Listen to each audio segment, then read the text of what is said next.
Hello everyone, we are Project Group Egg from the Fossil Energy Technology class, supervised by Mr. Nugroho Adisasongko PhD. Today, we are very excited to present our project title, Gas Chain for Island LNG FSRU CNG LPG gas engines versus turbines. Before we begin, let me briefly introduce our team's member. My name is Mega Chandra Gupita, and together with Abdul Aziz Arafif and Rizky Dwi Permadi, we've been working on this project to explore an important issue in Indonesia energy transition. How natural gas can be utilized efficiently to support island-based power system. Next slide. Before we start our discussion, here is the outline of our presentation. The first, we will begin with the executive summary. The second, we'll move to the Indonesia context. Third, in method and assumptions. Fourth, we'll present the technical result, business and financial analysis.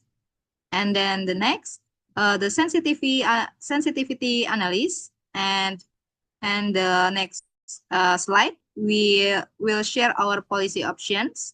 And finally, we'll close the presentation with the conclusion summarizing our finding and recommendation. The next slide. The slide gives a short overview of our projects. Indonesia as an archipelago country faced major challenge in delivering reliable and clean energy to its islands. Many remote areas still rely on diesel, which is costly and polluting. To solve this, we analyze gas-based option LNG, FSRU, CNG, and LPG as transitional solution toward low emission and efficient island power system.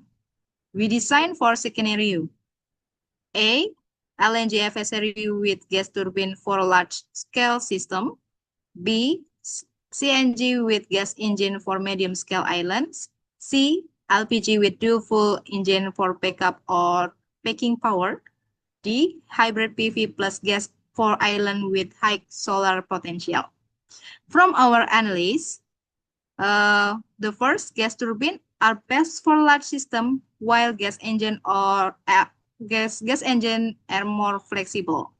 Second, CNG system have lower cost and faster deployment than LNG or FSRU.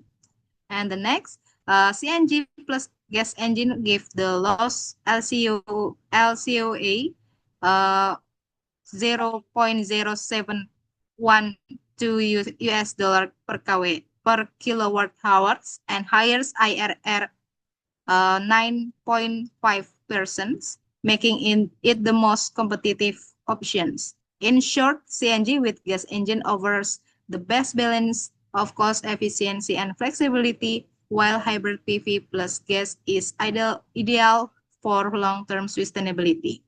The next slide. From a policy and strategy perspective, this project highlights several key points. Switching from diesel to gas could reduce Indonesia fuel import by up to 30 till 50%, lowering subsidy costs and attracting green financing from international partners.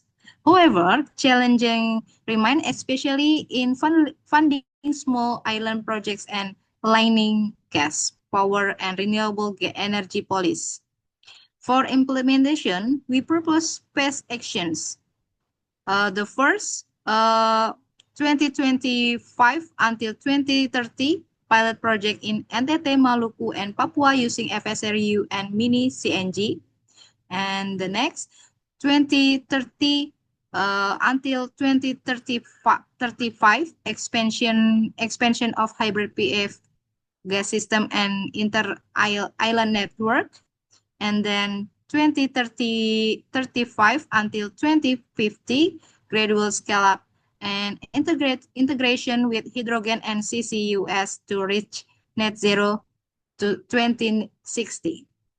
In short, combining these four scenarios can boost energy resiliency, cut emission, and drive green investment across Indonesia islands. The next slide. In this slide, we explain the energy context in Indonesia. As we know, Indonesia has more than 70,000 islands, and many of them still face challenging in getting stable and affordable electricity. Most small islands still depend on diesel generator, which are expensive, have high emission, and really unlimited fuel supply. To solve this issue, natural gas, including LNG, CNG, and LPG, can play an important role as a bridging fuel, helping the transition to cleaner energy while reducing diesel use. From the technical side, the first gas engine work better for smaller or medium systems because they are flexible and can start quickly. The second, gas turbines are more efficient for large-scale power plants but need bigger investment. The third, hybrid PV plus gas can reduce electricity costs up to 15 until 25% compared to full gas systems.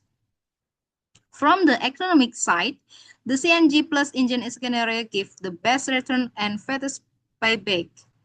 And the second, LNG FSRU plus turbine work well for big system if gas prices are stable.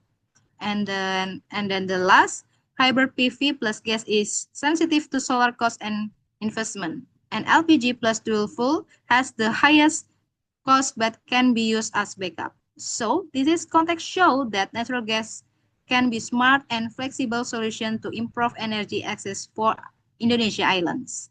The next slide. These slides show the pilot scenario and our implementation roadmap. We designed for pilot scenario. Scenario A, LNG or FSRU with gas turbine suitable for large island like Sulawesi and Kalimantan. Scenario B, CNG with gas engine, best for medium islands such as NTT and Maluku. Scenario C, LPG with dual fuel engines, used for small or remote areas as backup power. Scenario D, hybrid PV plus gas, ideal for island with high solar potential like Nusa Tenggara. Then for the implementation roadmap, we divide it into three phases. Phase 1, 2025 until 2028, pilot project and initial infrastructure for CNG, LNG, and hybrid system. Phase 2, 2028 until 2034, replication and standardization of modular system. Phase 3, after 2034, full integration with renewable energy and decarbonization using biogas or hydrogen. In short, the step can help Indonesia move gradually from diesel-based system to cleaner and more flexible gas-based energy. So that is the overview of our pilot scenarios and implementation roadmap.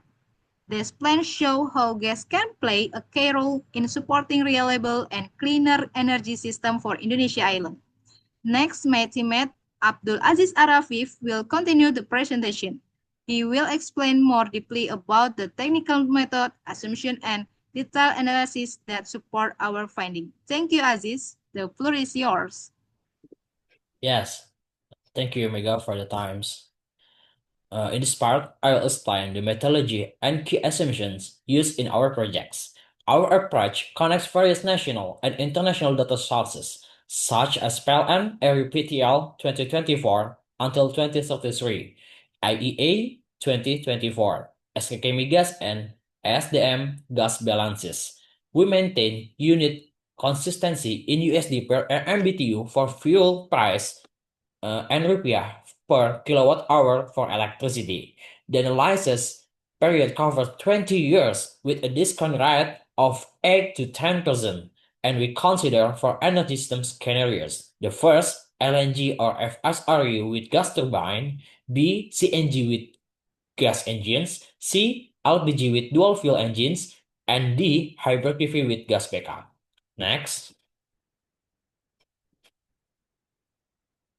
To stabilize the reliability of our findings, let's quickly review the method and assumptions shown in Table 4.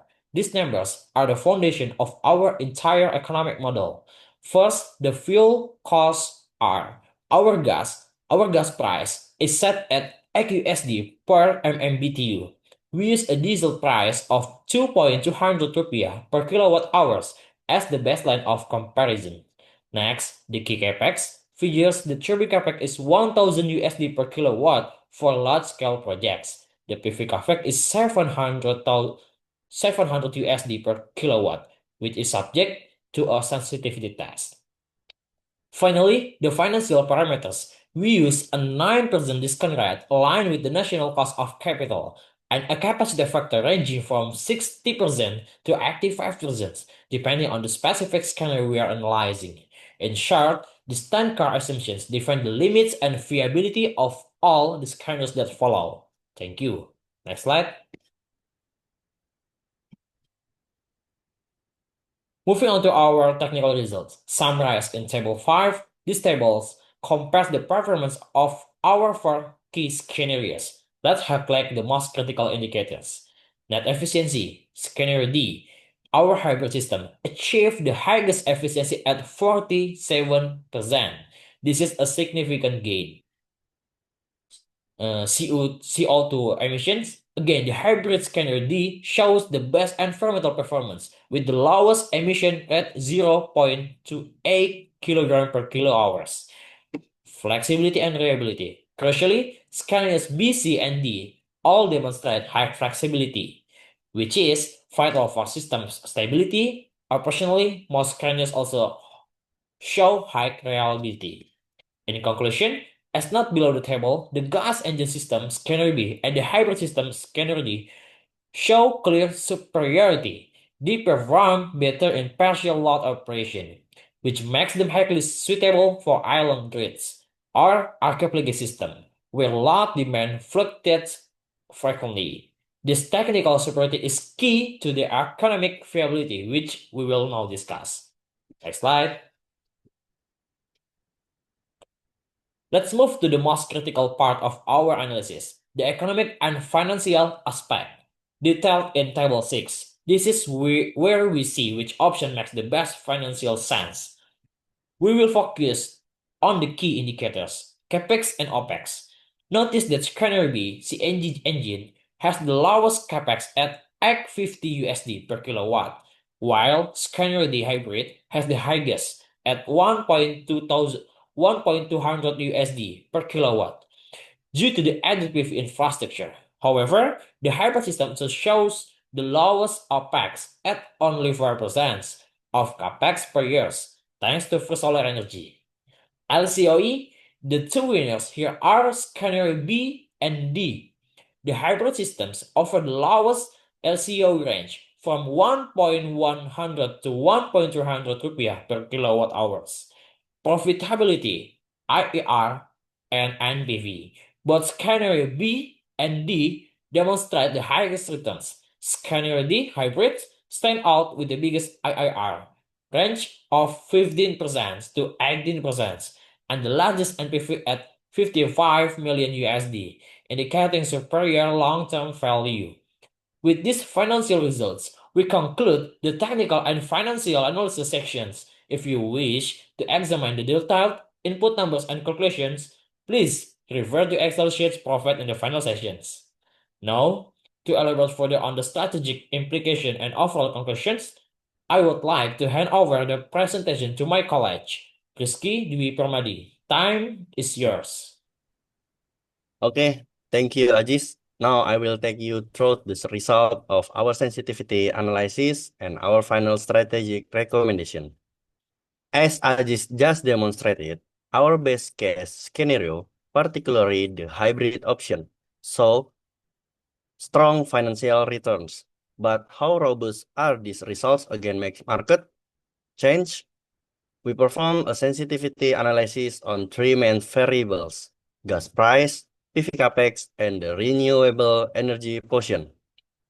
Let's look at the table 7 about sensitivity parameter. First, gas price fluctuation. If the gas price increases by 20%, the LCOA for gas-based scenario A and B increases by 8% to 12%. Conversely, if the gas price decreases by 20%, the IRR increases by 2% to 3%, making the gas turbine scenario A more competitive. Second, PV capex reduction. This is highly impactful. If the PV capex drop by 30%, the LCOA of the hybrid system decreases by up to 20%. At this point, scenario D becomes clearly dominant over all other options. Third, PV share increases. Increasing the solar portion directly benefit the environment, causing carbon dioxide emissions to drop by 10% to 15%. Though this requires more advanced control system. Based on this analysis, we draw three clear implications. Scenario D about hybrid is the most sensitive to PV capex, meaning falling solar prices make it dramatically better. Meanwhile, scenario A about LNG is the most sensitive to gas price. Scenario B about CNG engine proves to be the most relatively stable under various fuel and capital cost conditions. The sensitivity check confirms that while the hybrid option is the long-term winner, its success is tied to the PV market trend. I will now process to our final strategy conclusion and recommendation. Next slide, please. Okay, now we move from the technical data to the strategic path forward, looking at the policy option necessary to realize these profitable scenarios. At table 8, about policy option. First, archipelago gas infrastructure. We recommended facilitating regional mini LNG or CNG hubs in area like NTT, Maluku, and Sulawesi. Second, domestic gas price. We must revise the gas price formula specifically for small scale from plants. This is crucial to increase project bankability for modular engine system, like scenario B. Third, financing and PPP scams. To attract investment, the government should encourage the PPP model for FSRU or CNG, backed by PLN of tech guarantees. 4.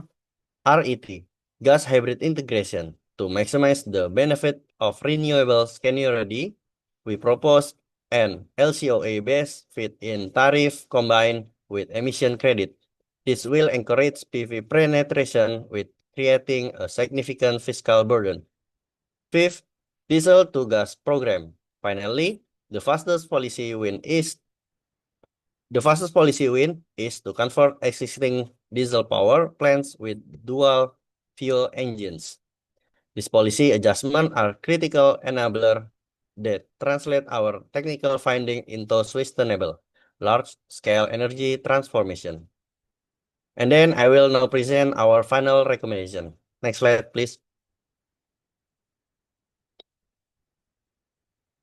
To conclude our analysis, let's review our finding and the steps needed to move forward. First, our main conclusion. We found that each scenario has its best fit. The first, CNG with engine. Scenario B. This is the best and the most cost-effective option right now for medium-sized island. It gives us high flexibility and efficiently immediately. Second, hybrid PV and gas at scenario D. This is our long-term strategic choice. It strongly supports at net zero emission target and promises the highest returns in the future. Third, LNG and FSRU with turbine at scenario A. Still important for very large power system, such as the East Sulawesi and Kalimantan, for load above 50 megawatt. 4. LPG and dual fuel at scenario C. This is the best case for backup power or for small areas that have no other gas supply. Second, what we need to happen next. for this energy plan to truly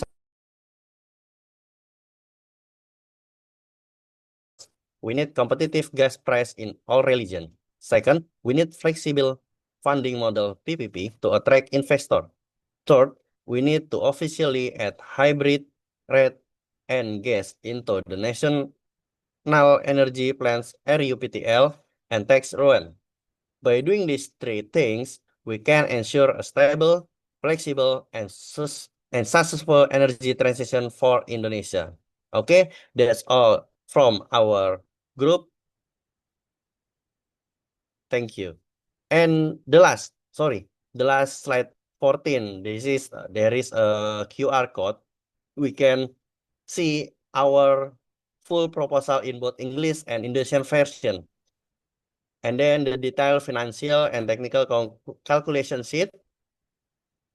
Also supporting data for project group 8 because we believe transparency is the key of this project. Please feel free to explore our publication. Okay, that's all from our presentation. Thank you. Thank you. Thank you.